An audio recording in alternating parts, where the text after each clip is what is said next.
Teachers of Reddit, what is the craziest thing that has happened in the teacher's lounge?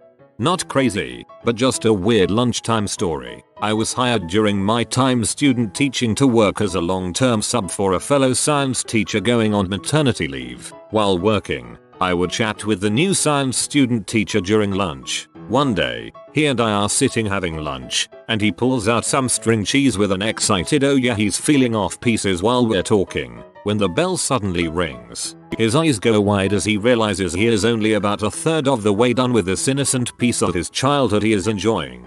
He says, "I can't let the kids see me eating this. They'll never let me live it down." So he decides to finish it in fast forward, not taking larger strips, not biting it like some lame wannabe mozzarella stick, but peeling off thin strands super quickly and shoving them into his mouth. Probably some of the quirkiest behavior I saw during my time there.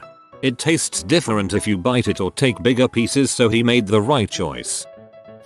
I was a sub for a few months before I left for the Navy. Back then, I didn't actually need to do anything but take a 2-day class to be a sub. $50 a day's pretty good, you know? Anyway, the craziest thing that happened in the teacher's lounge was a principal dressing down a teacher who was adamant about getting more desks in her classroom because half her students in 2 of her 3 classes didn't have one. The principal told her that if she wanted the desks so bad, she should consider stripping instead. He was removed sometime after. Turns out he was stealing from the school.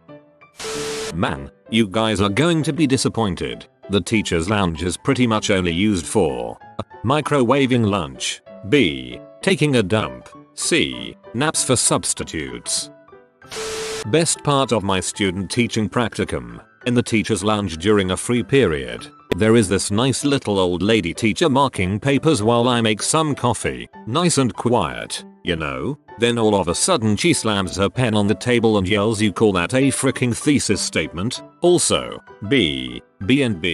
Gossip about students and other teachers. I became so disgusted over the behavior that I started hanging out in the janitor's room, to which I found out became the new topic of gossip in the teacher's lounge. Whatever, I was never out of supplies and my room was always spotlessly cleaned, and that's what happens in the teacher's lounge. When I was in high school, I had a teacher who did that. The way the other teachers talked about students and each other made her sick, so she would go to a room where she could just be alone. Ended up being the boiler room, unfortunately, the one place they couldn't find her. I work in a language school. We eat sandwiches and talk about how terrible our students are. Occasionally we'll get into a heated argument about some usage versus actual grammar thing. Other times we'll play some sort of pass the time game. Celebrities who should have been arch nemesis was one. Clint Eastwood versus Vivienne Westwood. Keira Knightley versus Tom Daley. Stephen Merchant versus Marvin Hagler. Stuff like that. Teachers aren't exciting people during teacher time. My math teacher 2 years ago was a guy who hated using calculators. Problems were hard, but in the fact that you had to know your crap and didn't even take points off for arithmetical errors. I like to make my problems simple and easy, which is why I married my wife. 10/10, would learn from again. Mr. L was microwaving some leftover fish for his lunch. Mr. D comes in and says it stinks in here. Who would microwave old stinky fish? Mr. L waits for his fish to finish microwaving, then takes it to an empty corner, but is too bitter after the encounter to enjoy a single bite of it. Mine was a bit similar, except instead Mr. L responded by saying "have at you," and then he jumped into his brobert. I was an elementary school teacher in Japan for several years. I was once asked by a co-worker what twerking was. The school's internet blocks YouTube and most video sites unless you have special permission reason to access it. Plus most twerking videos are a bit NSW, so video was out of the question. Even if this had been a professional inquiry, I was forced to explain via demonstration. I described it in broken Japanese as a jiggly butt dance and then proceeded to give my best approximation of what it might look like. I think I did an okay job, all the while verbally reiterating that this is usually done in tight pants or a thong in order to emphasize the jiggliness of the butt. One of my co-workers tried it out, but he was getting it all wrong. His twerking looked more like a weird hula dance, and I told him so. One of the other teachers was like, it's more in the hips, right, and actually did a decent job. Then a third teacher was like, what are you guys doing? And we then proceeded to re-explain what twerking was, and a couple minutes later, me and 4 other teachers in suits were twerking in the teacher's room with varying degrees of success. Not my proudest moment. We had a teacher fired for fricking another teacher, and she was the hot blonde teacher that you always hoped was doing stuff like that. Now she works at a Hallmark store, and no, I don't have pics. Sorry. You can't fire a teacher for fricking another teacher, not in California anyway, we would be out of teachers. I used to work at a special ed public school up in Harlem where most of the kids were extremely emotionally disturbed. One day, one of the kids threw a textbook out the window of his 3rd floor classroom and it landed on a teacher's BMW that was parallel parked in front of the school, denting the hood. The teacher went ape crap, locked himself in the teacher's lounge and proceeded to break every piece of furniture in the room. When he finally came out, the chairs were in pieces, the tabletop was laying on the floor, and both the microwave and the refrigerator's doors were ripped off. Some of us helped to clean up, and sure enough, he had thrown the table legs and the door to the microwave out the window, damaging another teacher's car. Guy didn't get punished at all and was seen as a hero to the kids. Once I was loading our water cooler with a big bottle of water. It got away from me and fell, but not before hitting the table, breaking, and totally soaking everything and everyone in the room. Good times, man.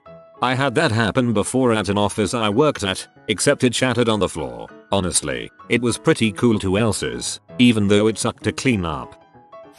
I am not a teacher, but thought this story was worth sharing. At my old high school, 2 guys brought some muffins to the front desk of the school. The people at the office put them in the teacher's lounge and a bunch of teachers and other staff members ate them. It turns out the muffins had THC in them and the guys did it as a senior prank. So that's some teacher's lounge hijinks.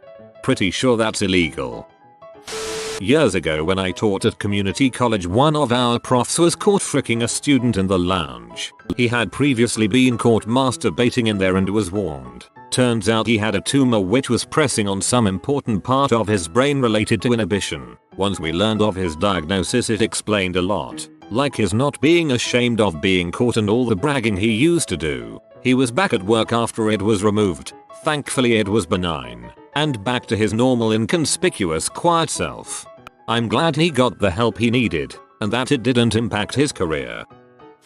Last year our principal moved a football table into our teacher's lounge. After our end of the year party when a bunch of us were helping clean up, I challenged our Reading coach's son to a match. I played like a champion and shut him out. He was 10 and he cried. So, there's that. Whoa. A while ago one of my colleagues said a student touched her boob between classes. I told her to make really sure it was intentional before she reported it, because our hallways are packed and accidents happened. She ran over, grabbed my hand and slammed it onto her rather large breast. Does that feel like an accident to you? Science teachers tend to lurk in their supply closet instead of the lounge. It's much better in the closet. No drama, a whole pot of coffee to yourself, and some peace for a few minutes. I visited a science colleague in exactly the repose you describe. I had the distinct impression I was disturbing sacred solitude. I student taught at a middle school. There was more backstabbing, rumors, and bullying than among the students. It was uncomfortable and shameful, so I stopped having lunch there. Teacher's lounge? Ha ha ha ha ha. Yeah, we don't have one of those. We do have a grungy, dirty basement storage area that leaks and has no windows. No chairs either. Our lunch break is called sister lunch, because somehow all the male teachers and the female teachers all have separate lunches. Mostly we chat about our kids at home, not students, and what we are doing for the weekend. The only crazy thing was at my other school at the beginning of the year when we didn't have enough comfy chairs, we would race each other down the hallway to lay claim. Then we stole a couch from the student lounge, so now everyone is happy. So that's where the couch went to be. I saw another teacher push on the drink machine a little too rough when it ate her money. Also there is a female who keeps stinking up the men's bathroom every afternoon. I know it's a female because I'm the only male on my floor. We need to get this NSW'd quick. Come on, teachers. We know you're frisky bunch. Admit to the COG parties and give us the details. During my internship, on THR first day I went into the teacher lounge for lunch. The teachers were talking about how drunk they got during the weekend. 2 of them ended up losing their pants during the night and walked home, took a cab home. At my current school they talked about how they passed out on the lawn during a block party. In fact that happened today. As social studies persons are rampant alcoholics. Also lots of discussions about certain students. To be fair, this is often about why a student is THR way they are. You'd be surprised about how many students crave male attention because they don't have a dad or that they were abused as kids or whatever. Bottom line is we care about students. It's our job. We don't have to like them, but we care about them all. We had just finished the first block period and most teachers were grabbing a quick cup of coffee before going back to class. We have a caffeinated pot and a decaffeinated pot. I think you see where this is going. Well, somebody accidentally replaced the decaffeinated beans with Crystal M. I normally drink decaffeinated, so I was quite wired for my next class, which was a lab on dissecting frogs. That did not go where I thought it was gonna go. A few years ago I stayed late to finish high school report cards in the staff room. I was bored and needed something to do. A few other teachers came in with some of those pink mist phone call message pads. And an idea formed. A mildly gullible friend of mine, we'll call her Rochelle, at the high school was working with troubled girls who needed credits. The girls were in co-op courses throughout the city, nursing homes, retirement residences, kitchens, etc. And Rochelle was frequently complaining how difficult it was to keep the girls from being fired from the co-op placements. It was very difficult for her to find them sustainable employment. So, instead of working on my report card comments that night, I looked up the number for an escort service called Beth's. I wrote a note for my friend to please call Beth about potential co-op placements, using my left hand so my friend wouldn't recognize my writing on one of the missed call slips. Great prank. I then forgot all about it and finished those report cards. 2 days later, I heard from a friend of a friend on staff that something hilarious had happened to Rochelle. Apparently, she had called Beth asking about co-op placements for the girls. A deep male voice had answered the phone saying, "This is Beth." According to the friend who relayed the story, Rochelle argued with Beth that no, she needed to speak to the real Beth about co-op placements. Rochelle also shared that she was calling from a high school and that it was important for the girls to have co-op experience and to get credits. I guess it was finally poor Beth who put 2 and 2 together and told Rochelle that this was a prank and she was calling an escort service. Apparently, Rochelle couldn't believe it. 7 years later, I have still never owned up to Rochelle that I did that. Hehe. This could have gone horribly wrong, like you prostituting out high school girls wrong. I was a substitute teacher for many schools, grades kindergarten through high school. I was shocked at how much gossip and crap talking goes on in there. It's basically like high school. They talk crap about the kids, make fun of things that happened in class, and talk about how drunk they were over the weekend. It was like this in almost every school I subbed for. Least it was consistent. I used to work IT in a school and hung out in the staff room. It was actually boring as frick. Mainly bitching about unruly students or discussing family life. I started taking books in there and sitting in the corner reading instead of listening to them. I remember going into the teacher's lounge when I was in grade school and seeing a calendar for a pool they had going about when another teacher that was pregnant was going to have her baby. It's not as crazy as them playing poker or rolling dice in there, but I thought it was interesting how many teachers were participating in this pool, since gambling was not allowed at school. Not a teacher, but in middle school I swear I saw a bed in the teacher's lounge. To this day I have no idea what it was for. Naps? Dude, we get tired too. If you go in during 6th period, you can find parapros coming in with empty bowls to go grocery shopping. It's really funny. After the PTA put on a luncheon for the staff, nothing will be left. No one says anything because everyone knows they live on $16K a year. Higher ed too. We often order more food for meetings than we need, to make sure staff takes leftovers. I taught in a school very near the Colorado border for a few years. After they legalized weed, one of my co-workers, A lady around the age of 60 said she was going to Pueblo to visit her son. The next thing I knew, there were about 5 middle school teachers throwing wads of cash at this woman and asking her to bring them back the goods. She delivered. I had been to Colorado the week before, so I was all set. I was just relishing the newfound information that a significant portion of my co-workers liked to get high.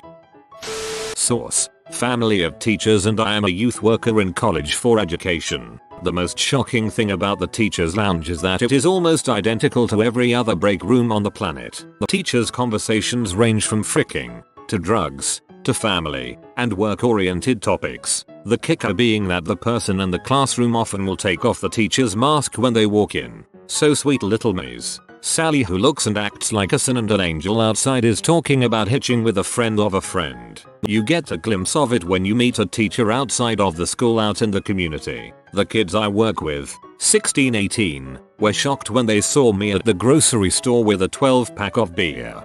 All I want right now is a man and a beer. High school English teacher's FB post. That, alongside her sharing a guide to using a dong cake mold, was some of the weirdest stuff I've seen on any one specific Facebook profile.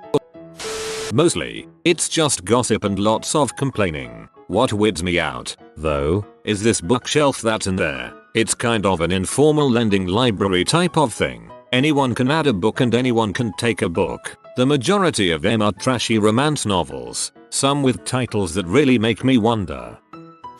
When I was a senior in high school, I used to go into the teacher's lounge on a regular basis for coffee. Every day I'd raise my hand to go to the bathroom and come back 5 minutes later with a cup of coffee. If asked why I was there, I told them I was making a cup for the teacher. Back when I was in 5th grade, I remember walking by the teacher's lounge, and when the door opened, all the smoke came out because all the teacher would run in there to puff on their cigarettes.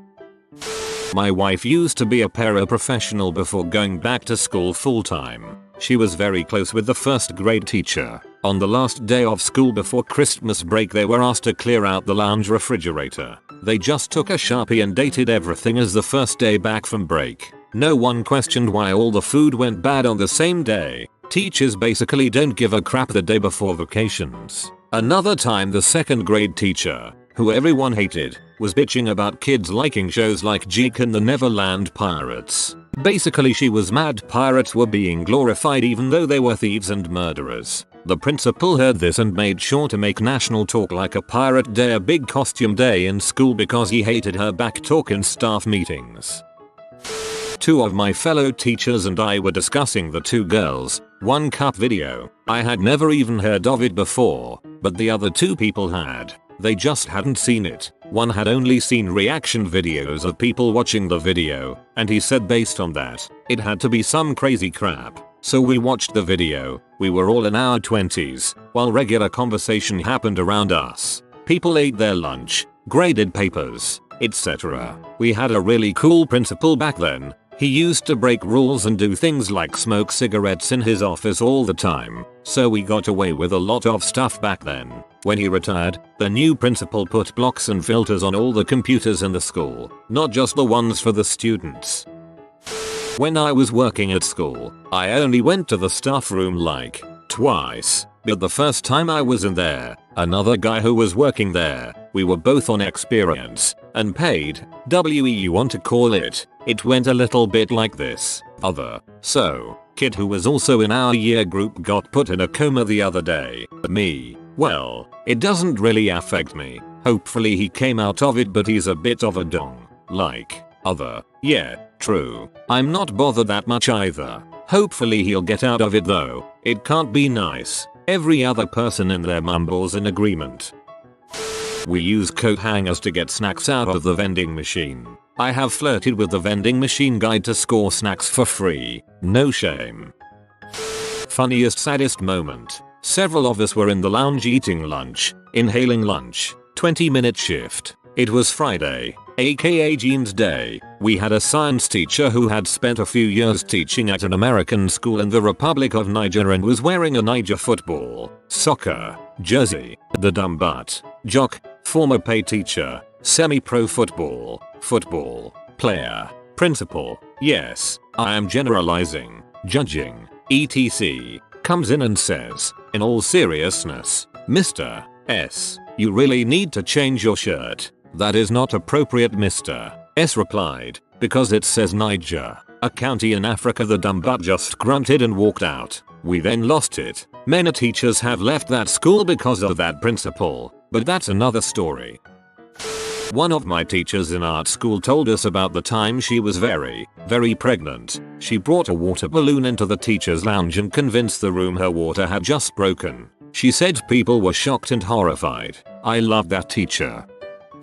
I attended UT Austin, where my student teacher mentor insisted that I never hang out in the teacher's lounge. After returning to UT for our once a week meetings, he kept checking to make sure that I didn't hang out in the lounge. He reiterated that it was a cesspool of gossip, backstabbing, etc. After graduation, I taught advanced high school science classes for 15 years at 2 different suburban school districts. I would try visiting the teacher's lounge on occasion for lunch. I learned that my mentor was totally right. The most negative of the teachers would eat in there. Misery loves company. It was a total complain and be session constantly. The teachers that most students hope they don't get assigned to frequent the teacher's lounge. Most of the cool teachers, the ones who still like teaching and were enthusiastic about their students and subjects, either ate alone in their rooms or got together in little groups in each other's rooms. I could go on and on with stories, but you get the idea. Find a few positive-minded teachers and hang with them at lunch.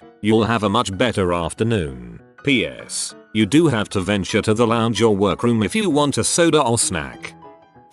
Teacher's lounge is the best part of the day. It's free therapy sessions with my colleagues. I love where I work. My colleagues are hilarious and they keep me grounded. Yes, we do talk about students, but it's usually telling about an awesome kid or asking advice about a troubled student. Mostly it's sharing our own life stories with each other, be it juggling work and kids or farts and hot flashes. Of course there is complaining, but that's with every job. I was diagnosed with cancer last year and missed half the year. Those teachers supported me emotionally and financially. They still cook for me, take me to chemo, and even built me a nursery for my newborn. I cry sometimes because I miss my teacher lounge buddies so much.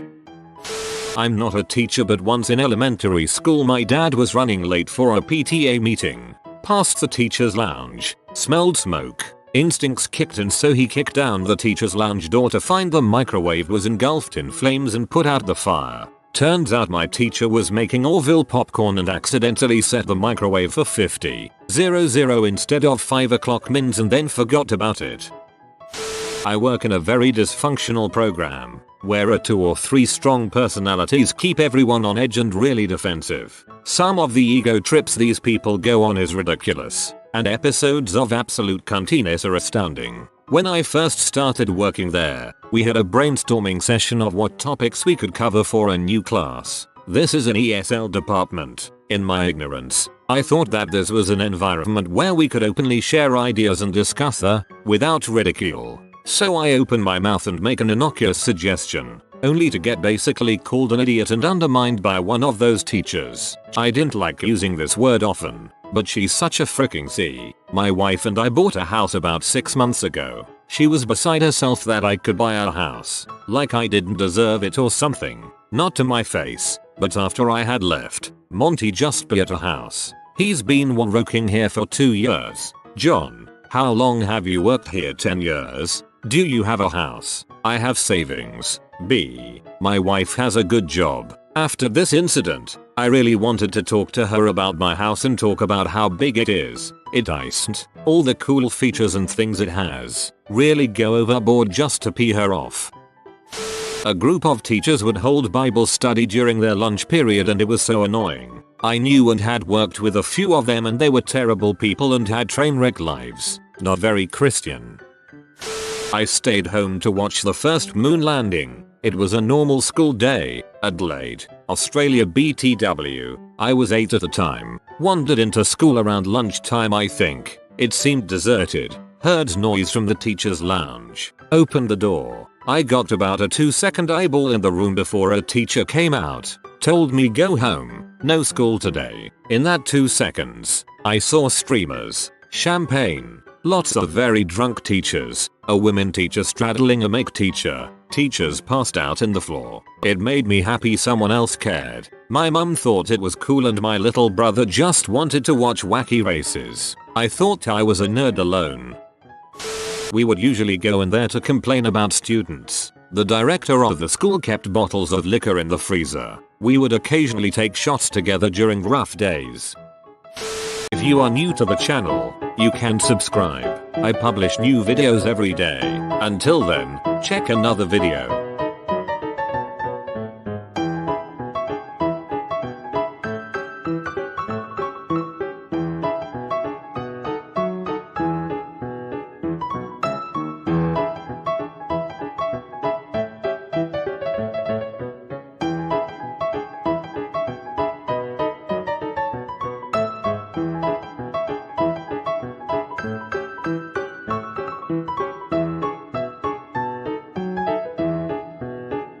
Bye for now.